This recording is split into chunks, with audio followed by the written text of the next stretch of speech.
Hello students, my name is Tariko. I'm back with Managerial Economics, MBA students. Chapter 3 is the cost of production. Cost of production is one of the components in managerial decision making. Before setting up the price or before deciding to increase the managerial benefit or the firm's profit maximization, you have to determine the cost, or you have to know the cost of production. So in the cost of production, let us see the law of supply. That was what we have seen in the chapter 2. And so in the law of supply, firms are willing to produce and sell a greater quantity of good when the price of the good is high. That is the law of supply. ሰዎች የዕቃው ዋጋው ከፍተኛ በሆነበት ጊዜ ሁሉ ለመሸጥ ፍላጎት አለ ተብሎ ይታሰባል. This results in the supply curve that slopes upward. So the firm's objective, as we learned earlier in the chapter 1, the firm's objective is profit maximization. As you know, the economic goal of the firm is to maximize profit. ትርፉን ማሳደግ ነው ዋናው የፍርሞች ዓላማ. So a firm's total revenue and total cost. Let us see total revenue is the amount that the firm receives for the sale of its product. አንድ ሰው ለሸጠው ዕቃ የሚያገኘው ገቢ ወይንም የሚያገኘው ጥቅም ነው. That's total revenue ብለን እንጠራለን. Total cost is the amount that the firm pays to buy inputs. ይሄን ዕቃ ለመሸጥ ወይንም ለገበያ ለማቅረብ የሚያወጣው ወጪ ነው ኮስት ብለን እንጠራው. So a firm's profit is often referred to as producer's surplus. So it is the amount a seller is paid minus cost, which is known as total revenue minus total cost, is known as profit. So costs as opportunity costs. So a firm's cost of production include all the opportunity cost of making its output of goods and service. In the opportunity cost ብለን የምንጠራው firm የራሱ ምርት ወይም አገልግሎት ለማውጣት የሚያወጣው ማንኛውም ወጪዎች opportunity cost ተብሎ ይጠራሉ. So there are two types of opportunity costs, explicit and implicit costs. So a firm's cost of production include explicit cost and implicit cost. Explicit costs involve a direct money outlay for factors of production. Implicit costs do not involve direct money outlay. So ሁለቱ በዚህ ላይ ያሉ ነው. Economic profit በሳከው there are two types of profit as in chapter 1, economic and accounting profit. So economic profit, economists include all opportunity cost when measuring costs, whereas accountant measures the explicit cost. እዚህ ቀደም እንዳንግዲህ explicit እና implicit cost አይተናል. economic profit የሚገኘው ሁሉንም ኮስቶች ተካቸው both explicit and implicit cost ገብቶበት ነው. accounting profit ደግሞ explicit cost ብቻ ገብቶ ማለት ነው. So when the total revenue exceeds both explicit and implicit cost, the firm earns economic profit. So economic profit is smaller than accounting profit because accounting profit considers only explicit cost. So in the economics view, economic profit is both implicit cost and explicit cost. And the implicit and explicit cost is known as opportunity cost. So economic view that the revenue is both the implicit and explicit cost ተጠቅመን ስንሰራ ያመጣነው ገቢ ዲፈረንስ ብሎ ስለሚያስቡ ነው ማለት ነው. Accountants view, they know that accounting profit they consider only explicit cost. Implicit cost ignore ያደርጋሉ. That's the basic difference between economic profit and accounting profit. In the economic profit, all the costs which in that both implicit and explicit costs are included. In the accounting profit, only explicit costs are included. Production costs. A firm's costs reflect its production process. A firm's cost includes its production process. So the production function shows the relationship between quantity of input used to make a good and the quantity of output that the good was used. So marginal product. The marginal product of any input into production is the increase in the quantity of output obtained from an additional input data input. ከአንድ ተጨማሪ ኢንፑት የምናገኘው additional output ያ marginal product ተብሎ ይጠራል ማለት ነው. So marginal product is also additional output divided by additional input. በዚህ ፎርሙላ እናገኛለን. The other is diminishing marginal product. Diminishing is the property whereby the marginal product of an input declines as the quantity of input increases. የአንድ ምርት መጠን ወይንም አንድ quantity of input ሲጨምር የማርጂናል ፕሮዳክት ኦፍ an input የሚቀንስ ከሆነ that's known as marginal diminishing marginal product ብለን እንጠራለን ማለት ነው። የሚቀንስ ማለት ለምሳሌ as more and more workers are hired at a firm, each additional worker contributes less and less to production because the firm has limited amount of equipment. ለሰራተኞች ወይንም ለስራው ከሚያስፈልጉ ሰራተኞች በላይ ብንቀጥር because ሰራተኞች ስራው ለመስራት ሲፈልጉ ለሰራተኞች የሚያስፈልጋቸው ዕቃ ትንሽ ከሆነ ጊዜ ዌስት ማድረግ ነው። ስለዚህ ለሰራተኞች ደሞዝ ይከፈላል፣ ግን ሰራተኞቹ በመቆምና ወይንም ስራ ሳይኖር ዝም ብሎ ጊዜያቸውን በማሳለፋቸው ኮስት ይጨምራል። ከዛ ከአንድ ሰራተኛ ማግኘት ያለብን ጥቅም እየቀነሰ ይሄዳል ነው። ሌላው diminishing marginal product, the slope of the production function measures the marginal product of an input such as a worker. So when the marginal product declines, the production function becomes flatter, ቀጥ ያለ ይሆናል እየጨመረ መሄድ ሲገባው ማለት ነው። So this is the production function. Production function ለምሳሌ አንድ ዩኒት በጨመረን ቁጥር quantity of output ይጨምራል። ሰራተኞችን በጨመረን ቁጥር quantity of output ይጨምራል። diminishing ሲሆን ግን ቀጥ ያለ ይመጣል እየቀነሰ ማለት ነው። The relation between the quantity of a firm can produce and its cost determines the pricing decision. So the total cost curve shows this relationship graphically. Let us see example. Production cost and total cost. Number of workers are given. If we have 0 workers, 1, 2, 3 or 4, 5 workers. Output quantity ማንንም ሰራተኛ ማንጠቀም ከሆነ 0 ነው ኳንቲቲ የሚሆነው። አንድ ሰራተኛ የምንጠቀም ከሆነ 50 ይሆናል። ሁለት ሰራተኛ ከሆነ 9፣ 3 ከሆነ 120፣ 4 ከሆነ 140፣ 150 እያለ ይሄዳል። ማርጂናል ፕሮዳክት ኦፍ ሌበር ምንም ማንጠቀም ከሆነ 0 ነው። አንድ ከተጠቀም 50 ይሆናል። 90 ከተጠቀም ሁለት ሰራተኛ የምንጠቀም ከሆነ 40፣ 30፣ 20 እያለ 10 እያለ ማርጂናል ፕሮዳክት ኦፍ the labor እየቀነሰ ይመጣል። ኮስት ኦፍ the factory 30 እያለ ቢሄድ ኮስት ኦፍ ወርከርስ 30 ባለ 0 ነው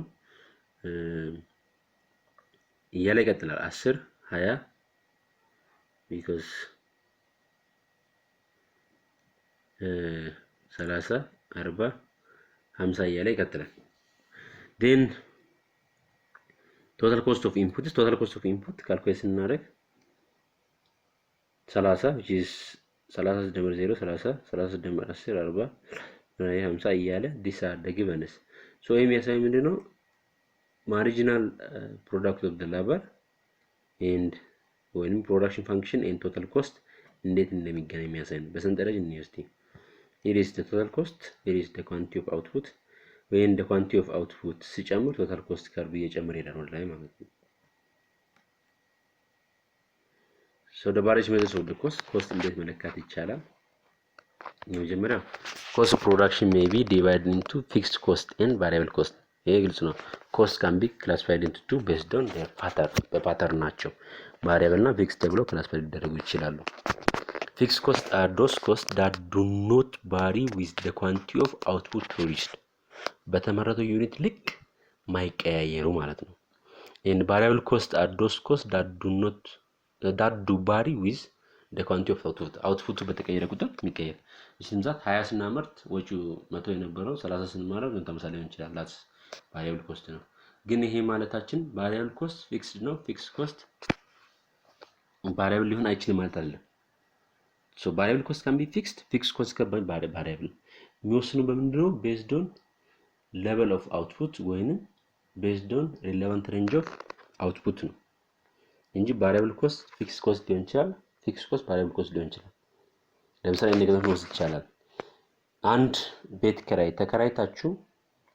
ተከራይታችሁ የዛ ቤት ላይ 10,000 ኩንታል ዕቃ ወይንም ማዳበሪያ ወይንም ምርት ለማጠራቀም ቤቱን በወር 10,000 የምትከራዩ ከሆነ 10,000 ኩንታል ለማጠራቀም ቤቱን 10,000 የምትከራዩ ከሆነ ከ10,000 ኩንታል በላይ የምታጠራቅሙ ከሆነ ወጪው ይጨምራል። እስከ 10,000 ማጠራቀም መፍታችሁ ነው። ስለዚህ 10,000 ኩንታል ለማከራየት በወር 10,000 ትከፍላላችሁ። ስለዚህ ወራዊ ወጪያችሁ እናንተ ፊክስድ ነው 10,000 ማለት ነው። ግን ከዛ ዩኒት በላይ በመረታችሁ ቁጥር ወጪ ነው ማለት ቫሪያብል ይሆናል because 10000 ለ10000 ኩንታል ነው 10000 ሲካፈል 10000 በአንድ ኩንታል አንድ ብር ነው ስለዚህ 10000 20 ኩንታል ብታጠራቀሙ በአንደኛው ወር ላይ ወጪያችሁ ቫሪያብል ነው የሚሆነው ማለት ነው በዚህኛው ፊክስ ነው ቫሪያብል የሚሆነው አይቀርም 10000 20 ሲባዛ በአንድ 10000 20 ብር መክፈል ግዴታ ስለሚሆንባችሁ ማለት ነው ልክ በዚህ ልክ ቫሪያብል ኮስት ፊክስ ሊሆን ይችላል ፊክስ ደግሞ ቫሪያብል ሊሆን ይችላል ማለት ነው ቶታል ፊክስድ ኮስት ቶታል ቫሪያብል ኮስት እና ቶታል ኮስት እንዴት ይገናኛሉ ሲባል they are all family of costs ስለዚህ ቶታል ኮስት ይቀርሱ ቶታል ቫሪያብል ኮስት ፕላስ ቶታል ፊክስድ ኮስት ነው በዚህ ይገናኛሉ ማለት ነው average cost can be determined by dividing the firm's cost by the quantity of output produced so the average cost is the typical cost of each unit of product family of average cost ቤተሰቦቹ ደግሞ average total cost ይቀርሱ average variable cost plus average fixed cost ነው ተመሳሳይ ነው so average fixed cost equals fixed cost divided by quantity ነው average variable cost equals variable cost divided by quantity average total cost equals total cost divided by quantity marginal cost measures the increase in total cost that arises from an extra unit of production and the marginal cost helps answers the following question how much does it cost to produce an additional 1 unit of output እንግዲህ አንድ ተጨማሪ ዩኒት ለማምረት ምን ያህል ያሰጠኛል ብሎ ለማወቅ ያስችላል marginal cost ማለት ነው so marginal cost is equal to change in total cost divided by change in quantity this is the marginal cost let us go through the example Q's HNST አብረን ሞክር for the total cost of product producing 4 cars Ford company you know that the car manufacturing company ነው አብዛኛው ጊዜ አውቶሞቲቭሎች ላይ ይታወቃል so the Ford total cost of producing 4 cars is $225,000 and its total cost of producing 5 cars is $250,000 እንግዲህ አራት መኪና ለማምረት 225,000 ነው የሚያወጣ አንድ ተጨማሪ መኪና ቢጨምርን 5 ቢያረክስ እንዲሆነ ማለት ነው 250,000 ነው የሚያመርተው ማለት ነው what's the average total cost and marginal cost of producing the previous car average total cost ስንት ይሆናል አንድ ተጨማሪ መኪና ለማምረት ደግሞ የሚያወጣው ወጪ ስንት ይሆናል ምን ካልኩሌት አድርጎ ነው ስለዚህ ሲምፕሊ average total cost ን ካልኩሌት አድርጉ ይላል average total cost ደግሞ ምን ብለናል እኛ average total cost is equals to total cost divided by quantity ብለናል so total cost is equals to 250,000 ሲካፈል quantity 5 which is equals to 250,000 ሲካፈል 5 50,000 ነው የሚሆነው ማለት ነው 250,000 ሲካፈል 5 50,000 average total cost ይሆናል marginal cost ደግሞ ካልኩሌት ስናደርግ we said that marginal cost is equal to change in total cost divided by change in quantity so change in total cost 250,000 የነበረው 50,000 የሚደርሰው በስንት ነው በ25 ቢጨምር ነው ስለዚህ change in quantity ደግሞ ከ4 ወደ 5 ሲያድግ 1 ነው ስለዚህ 25 ሲካፈል ለ1 25,000 ይሆናል ማለት ነው so በዚህ መልኩ ዲተርማይን እናደርጋለን the next is cost curves and their shapes so marginal cost rises with the amount of output produced at lower level of outputs an increase in production will occur at a relatively small cost so increasing output is more costly when the amount being produced is already high የተመረተው በጣም ከሆነ አውትፑት መጨመረው በጣም ከባድ ይሆናል እሱ ግልጽ ነው ከርቡ ነው ይመስላል this is the marginal cost curve the average total cost curve is u-shaped curve no because at very low levels of output average total cost is high because fixed cost is spread over only few units early level ላይ cost high ይሆናል average total cost declines as output increase output ሲጨምር average total cost ይቀንሳል ማለት ነው average total cost because the output ስለሚካፈል ማለት average total cost starts rising because of average variable cost rise substantially. So fixed cost ሲጨርስ variable cost ነው የምነሳው ከfixed cost ላይ that's why በዛን ጊዜ ደግሞ curve ወደ ላይ ይነሳል that's why u curve የሚሆነው ማለት ነው this is the average total curve. So relationship between marginal cost and average total cost ምንድነው ግንኙነታቸው? So whenever marginal cost is less than average total cost is falling. Marginal cost average total cost የሚያንስ ከሆነ average total cost እየቀነሰ ይሄዳል ወይንም እየወረደ ይሄዳል. So when marginal cost is greater than the average total cost then the average total cost is rising. So they are indirect relationship ተቃራኒ ግንኙነት አላቸው ማለት ነው. So the marginal cost curve crosses the average total cost curve at the efficient scale. Efficient scale is the quantity that minimizes average total cost. Average total cost minimum በሚሆንበት ሰዓት average marginal curve average total costin cross አድርጎ ነው አቋርጦ ያልፋል ማለት ነው። ይሄ ነው.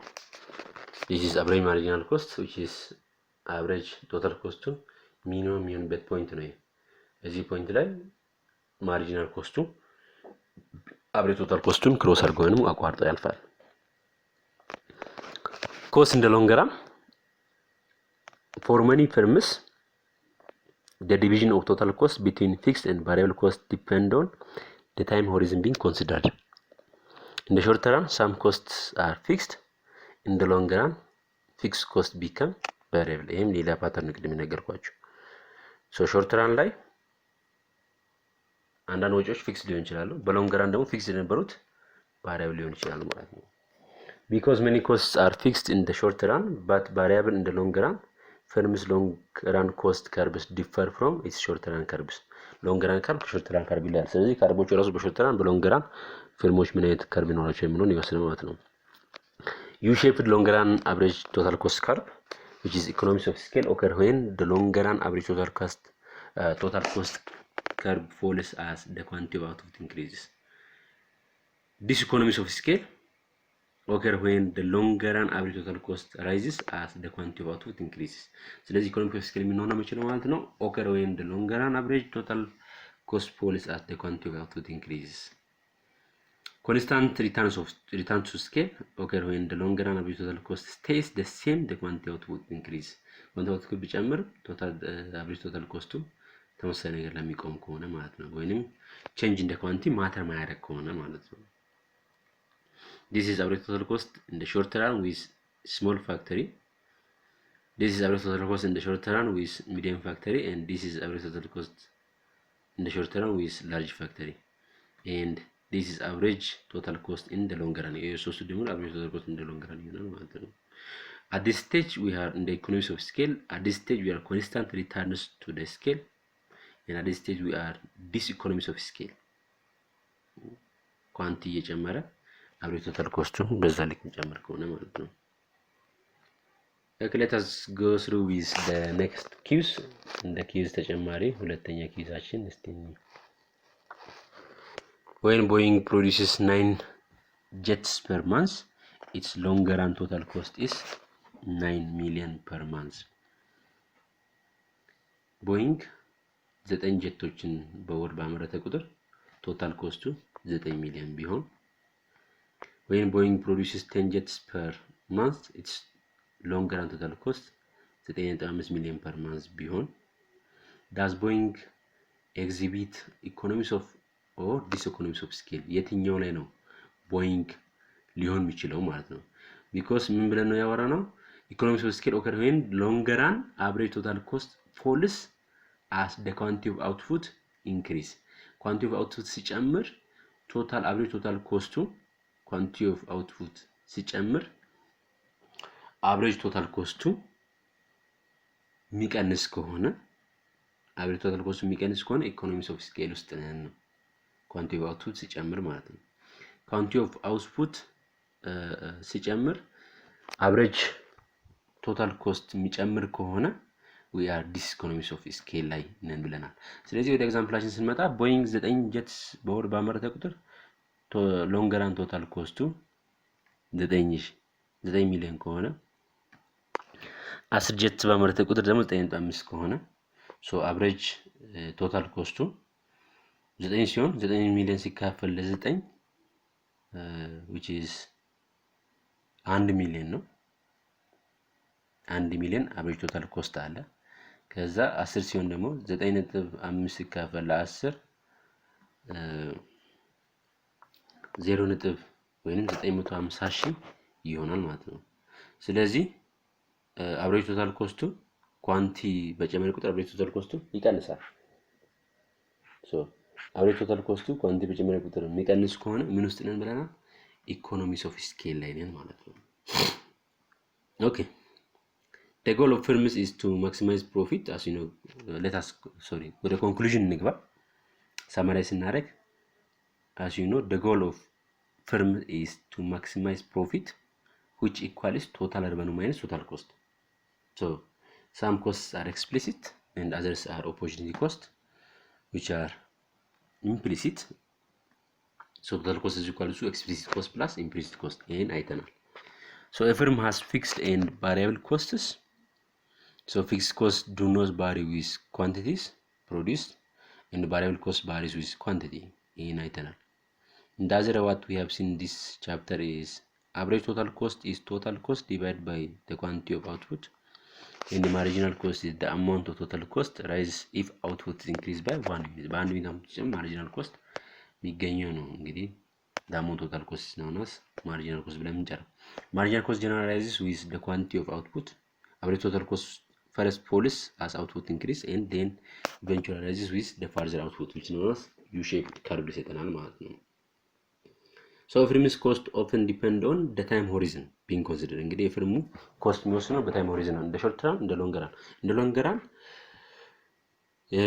የነበረው ኮስት እንደ ሎንግ ራን አዋጭ የነበረው ኮስት እንደ ሾርት ተርም አዋጭ የነበረው ኮስት እንደ ሎንግ ራን አዋጭ ላይሆን ይችላል ነው። So many costs are fixed in the short term but they can be variable in the long run. When the level of production changes, average total cost may rise more in the short run than in the long run. So this is all about the chapter cost of production. This is the end of the chapter. Please keep reading. See you in the next time. Thank you.